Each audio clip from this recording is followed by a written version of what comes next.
Kutch university બિન શૈક્ષણિક કર્મચારીઓ દ્વારા ભુજ વિરામ હોટલ ખાતે આભાર દર્શન કાર્યક્રમ યોજાયો। સ્ટોરી રિપોર્ટ બાય કરણ વાઘેલા, ભુજ। શ્યામજી કૃષ્ણ વર્મા કચ્છ યુનિવર્સિટીનો આજે બિન શૈક્ષણિક સ્ટાફનો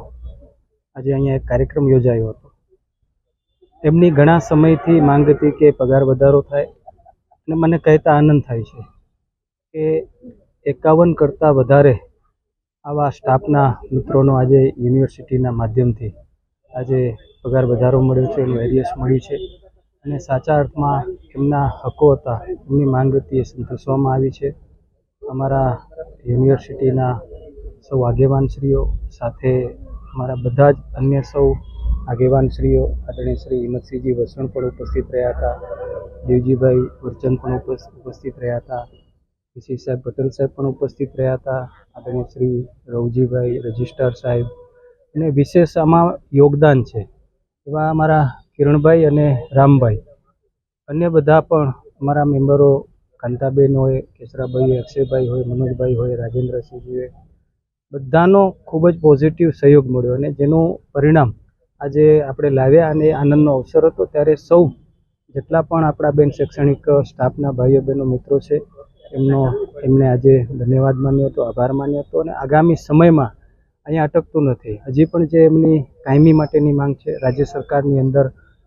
વાર્તાલાપ ચાલી રહ્યો છે અને જ્યારે આ જ પ્રકારે એની સહમતિ થશે ત્યારે એનો પણ એને પૂરેપૂરો લાભ આપવામાં આવશે। શિક્ષણ પ્રત્યે મોટી ઘટ પૂરી થઈ છે। જેમ યુનિવર્સિટીનો આ પ્રશ્ન ઘણા વર્ષોથી ગૂંચવાયેલો પ્રશ્ન હતો, બેન શૈક્ષણિક સ્ટાફના મિત્રોની જે પગાર વધારાની માંગ હતી એ સંતોષાણી, એ જ રીતે કચ્છ માટે આનંદની વાત છે। શિક્ષણ માટે જે ઉચ્ચ શિક્ષણ આપણા ઉત્તર માધ્યમિક શાળામાં જે શિક્ષક મિત્રો હમણાં જ આપણે જોયું 300 કરતાં વધારે શિક્ષકોને નિમણૂક પત્રો અપાયા, એની સાથે સાથે માધ્યમિકના હમણાં જ 700થી વધારે શિક્ષકોના નિમણૂક પત્ર હમણાં આપવામાં આવશે અને જે 4000થી વધારે શિક્ષકો આપણને પ્રાઇમરીમાં મળ્યા, એના પહેલા પાર્ટમાં 2500 શિક્ષક આપણને મળવા જઈ રહ્યા છે અને થોડાક સમયમાં 1600 બીજા જે 1600 કે બાકી રહેતા શિક્ષકો આપણને મળી જશે। એટલે મને લાગે છે કે આ ચાલુ વર્ષની અંદર એટલે હમણાં જ થોડા સમયની અંદર રાજ્ય સરકાર દ્વારા રાજ્યના મુખ્યમંત્રી શ્રી ભૂપેન્દ્રભાઈ પટેલ સાહેબ અને શિક્ષણ મંત્રી શ્રી અને પ્રભારી મંત્રી આપણા પ્રફુલભાઈ પાનસરિયા સાહેબ અને બધા જ ધારાસભ્યો સતત જેમની લાગણીને માંગણી હતી અને સૌ કચ્છની જનતા, કચ્છના સૌ લોકોની જે માંગણી હતી એ પણ સંતોષાણી છે, આપણા માટે આનંદની વાત છે। ખાસ કરીને કચ્છ યુનિવર્સિટીમાં ફરજ બજાવતા હંગામી કર્મચારીઓ, ક્લેરિકલ હોય, પીયુન હોય, ટેકનિકલ આસિસ્ટન્ટ હોય, પ્રોગ્રામરો, એ ઘણી અલગ અલગ કેડરોમાં જે હંગામી કર્મચારીઓ લાંબા સમયથી ફરજ બજાવી રહ્યા છે, એમની વર્ષોથી એક માંગણી હતી કે અમારો જે પગાર છે એ બહુ ઓછું પગાર છે, અમને વ્યાજબી પગાર વધારો આપવામાં આવે। એ અંતર્ગત કુલપતિ સાહેબે